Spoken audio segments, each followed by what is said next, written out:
Welcome to the Arizona Civics Podcast, where we focus on strengthening civic education in Arizona. Our mission is to support educators, engage with experts, and connect with community leaders to enhance civics for students across the state.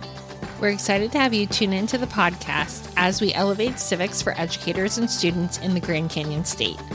Along the way, we'll be joined by some longtime colleagues and friends, along with some new friends who share our passion for civics and Arizona. I'm your host, Liz Evans, Program Director for Civic Education and Outreach at Arizona State University's Center for American Civics. Let's work together to make a difference and inspire the next generation of citizens.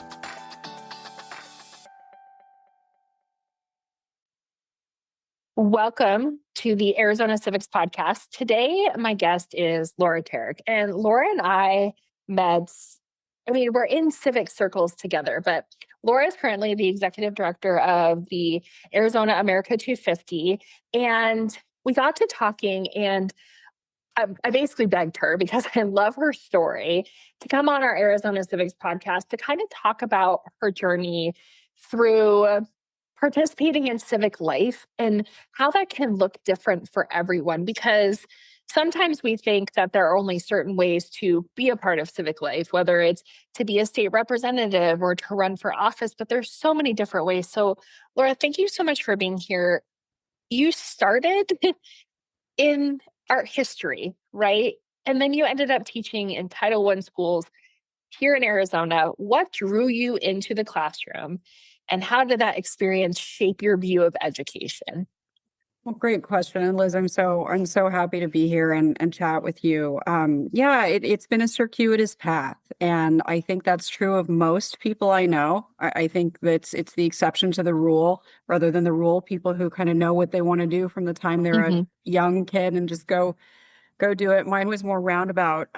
So I got my undergraduate degree from U of A in art history, and then I went to graduate school in Syracuse. And when I was there, I realized that, academia is a beautiful thing, but it's not necessarily for me. And I wanted to give back in a way that felt more that I could kind of really live and breathe every single day rather than researching, which is so necessary, but not my path.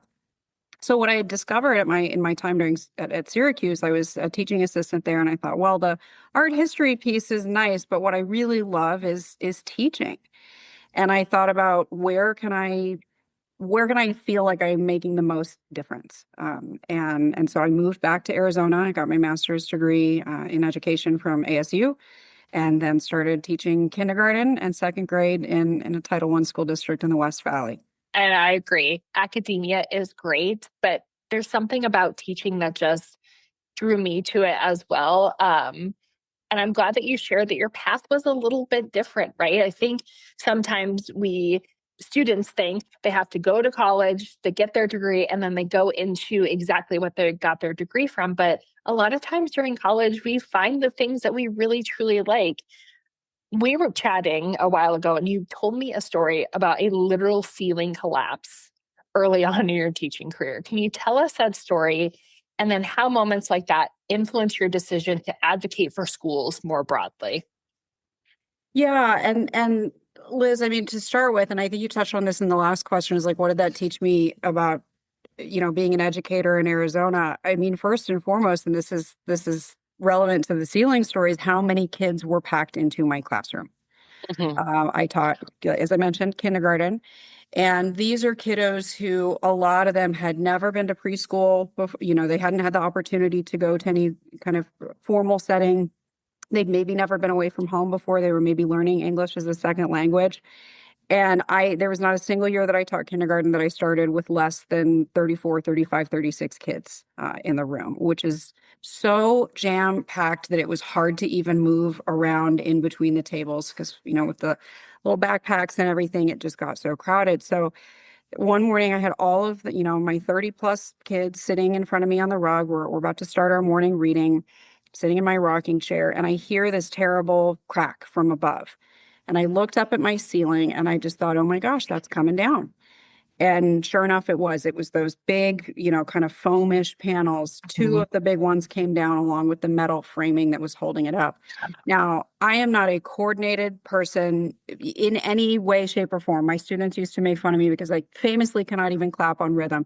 But that was one of those like adrenaline, mama bear Yep. lifting the car kind of thing, because I was able to jump up and shield the kids with my body so the debris hit me. And then I was able to catch the metal framing. Cut my hand, had to go get a tetanus shot, the whole shebang. But I'm just so grateful. To this day, I can still feel that moment, and I'm just so grateful that I was the only one injured, not the kids.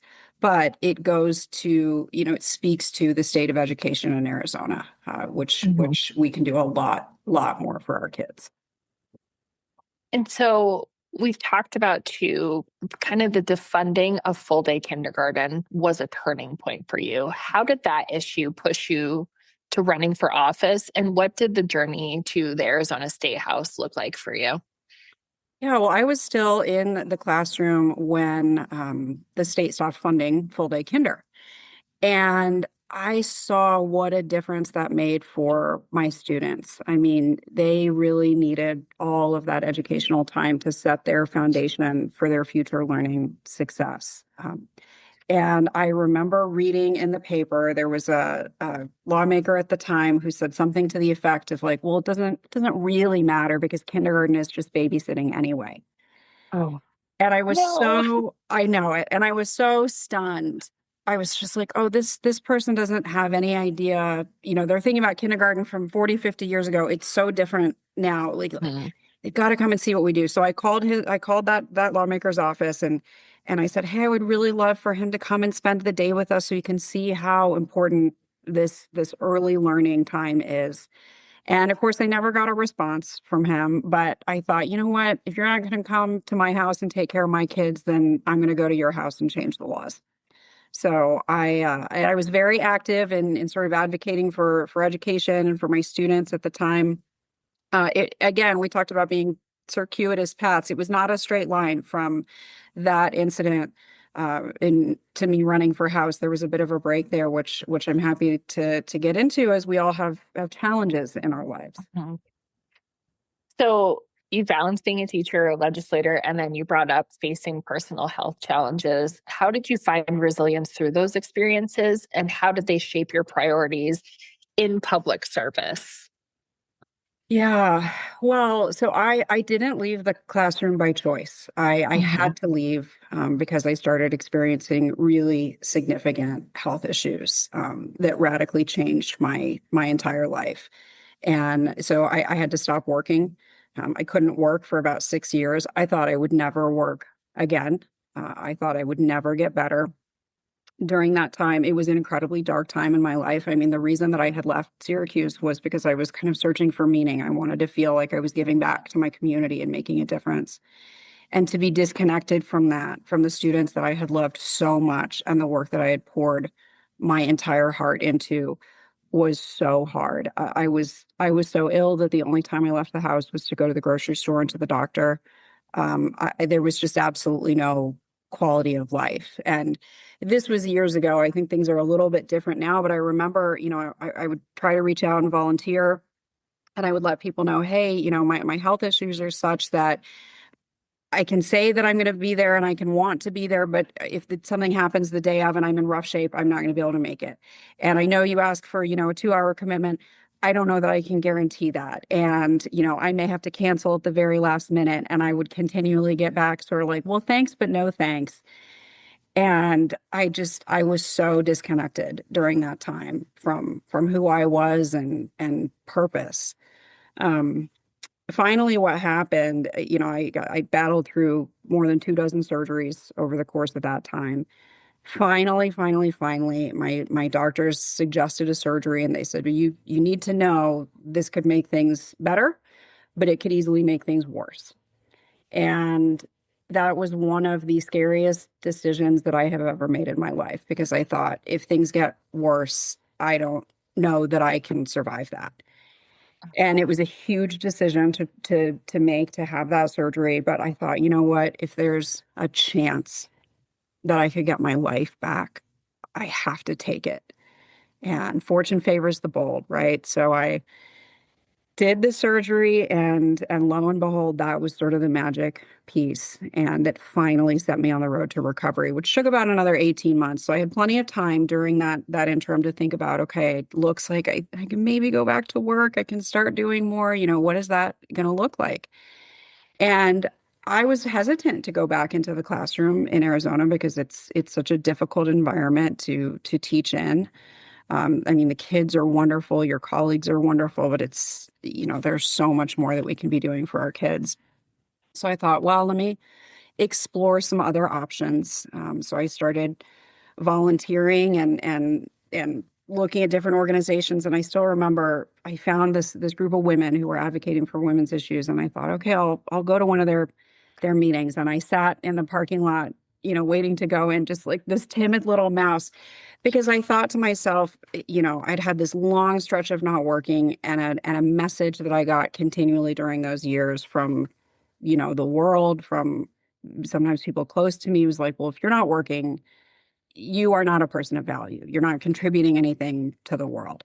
And I had really internalized that. So I sat out in that parking lot and I just thought, gosh, what on earth can I offer anyone?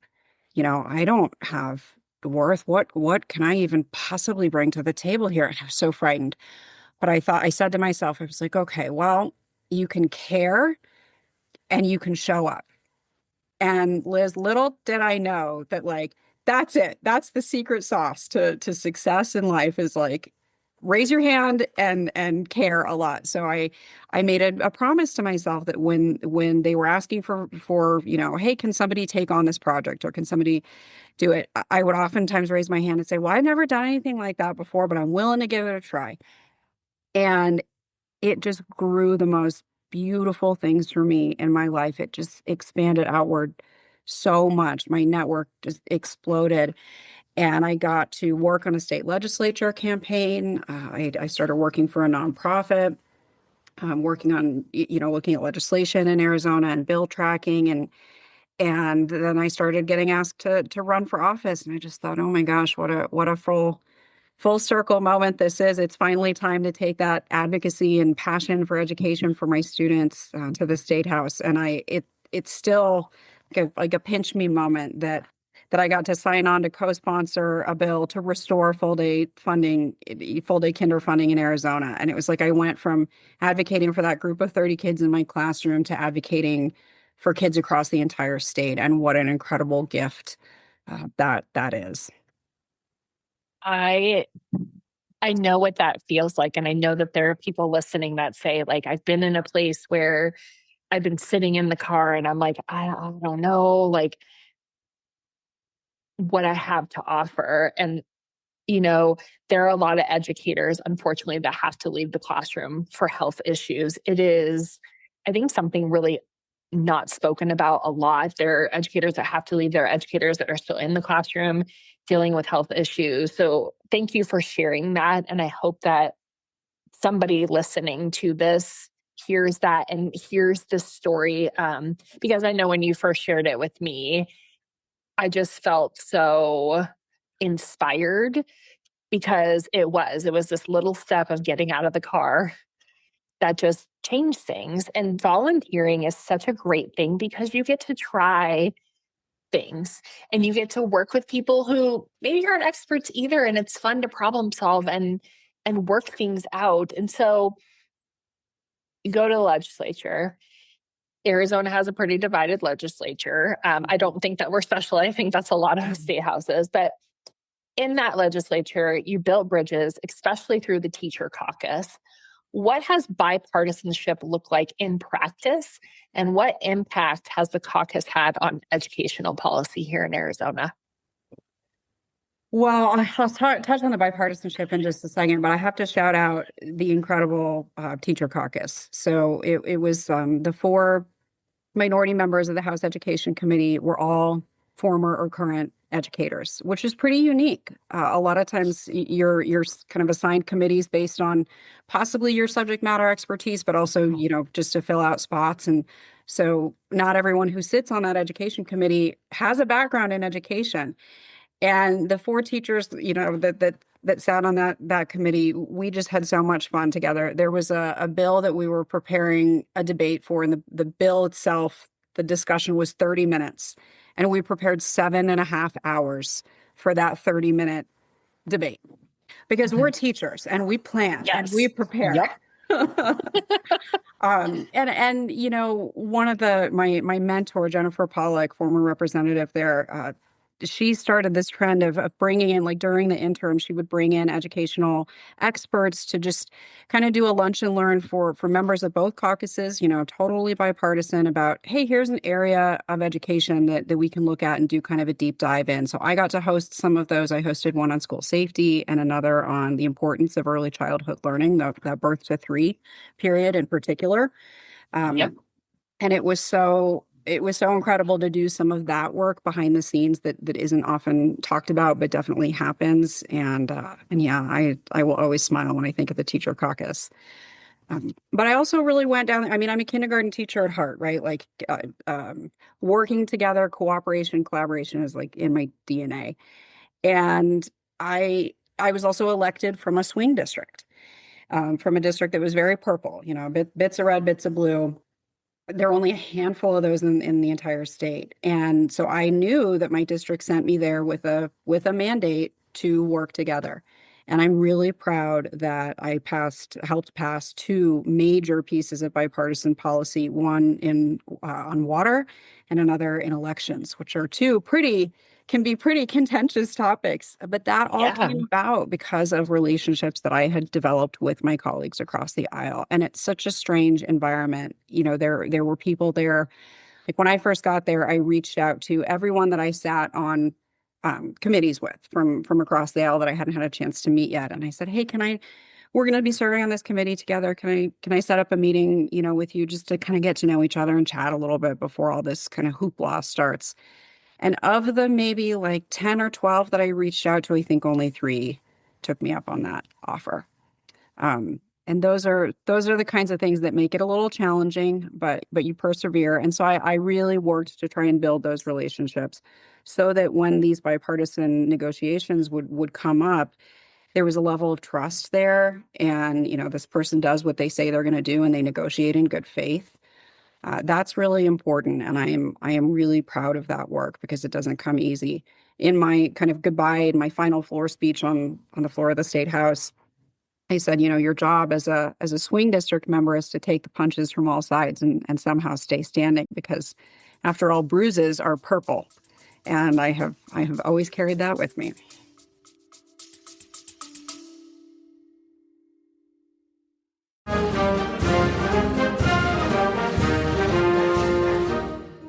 Think civics is boring? Think again. Civics in a Year is the podcast that answers 250 questions about how American government actually works. No textbook required. Each episode is about 10 minutes. Fast, smart, surprisingly fun. Perfect for your commute, your coffee break, or when you're avoiding emails. Search Civics in a Year wherever you get your podcast or head to civicsinAyear.buzzsprout.com. Go ahead, get smarter in 10 minutes.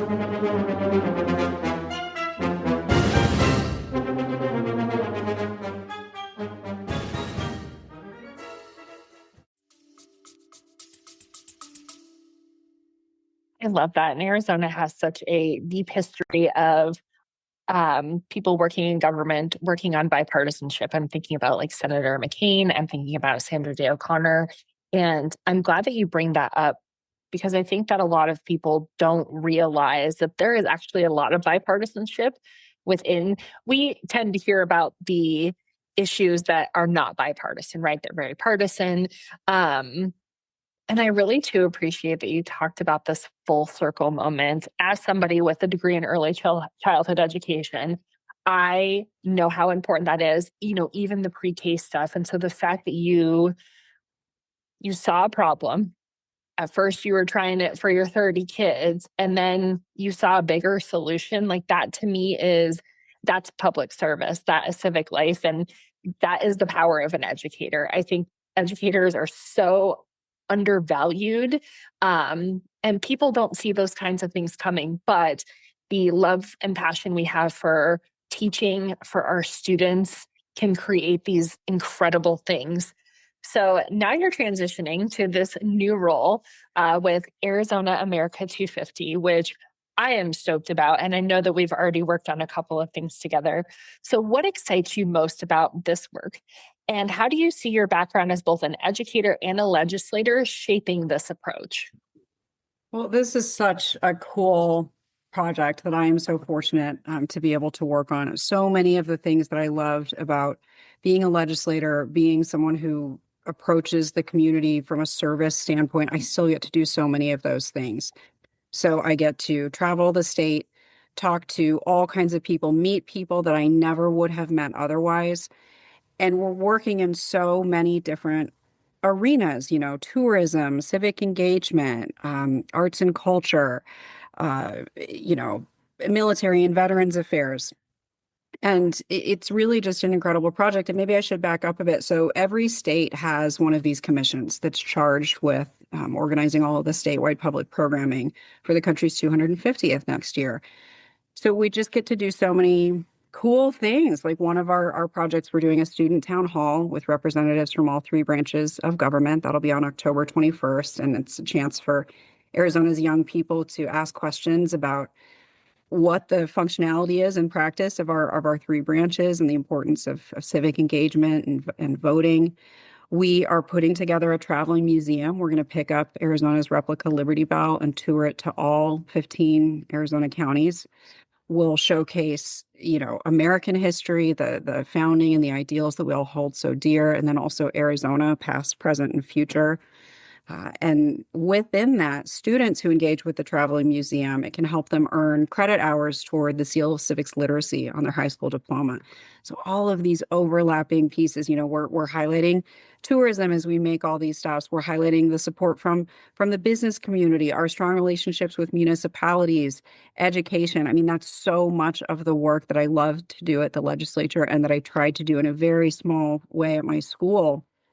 I get to do it for the entire state now, and I feel so fortunate to be able to do that. Secretary Fontes chairs the committee, and we just have so many exciting plans in the works. I think that this is also a really unique opportunity in our country's history. I mean, these come around, not very often, are the semi-quincentennial. And it's a chance for all of us, I think, to kind of reflect on what patriotism means to each one of us. I think of patriotism as something very, very personal.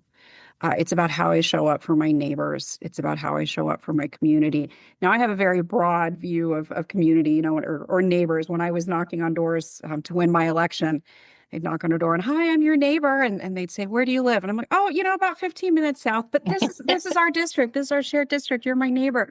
And when my students would come into the classroom every morning, I would greet them, "Hi, friend," and I take that mentality to this too. It's a really wonderful opportunity to have some of those conversations about, like, what do we want this to look like individually as Arizonans and as Americans? And I am so grateful to be a part of that.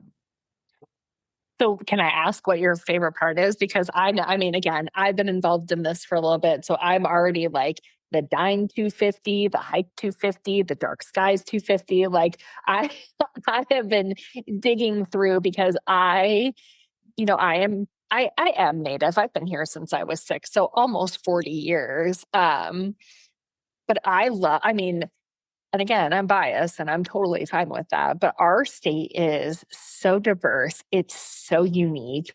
Our history, there's so many just incredibly cool things about our state. And maybe this is a hard question for you, but do you have something that you're like so excited to do or to try with this, Passport 250?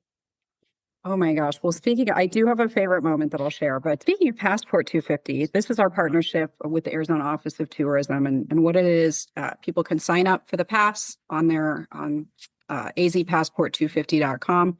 And it's a list of 250 sites across Arizona that people can visit and experience in some of the categories that you mentioned.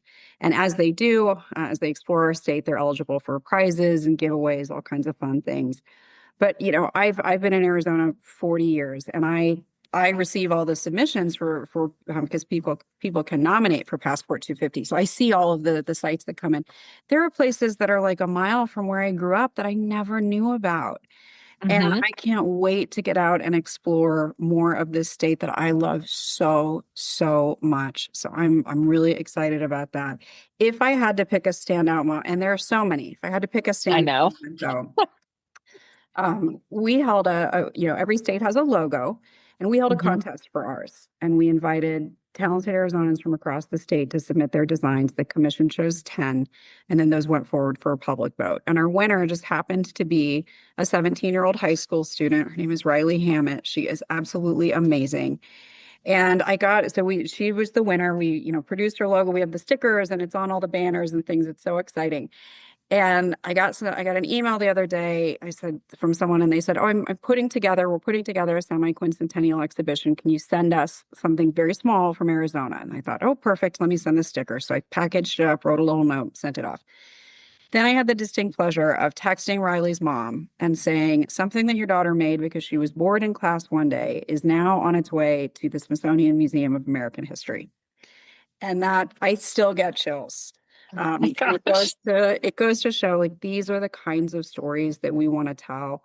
It's so important to the secretary, to the commission, that this is something that all Arizonans see themselves in and want to be a part of.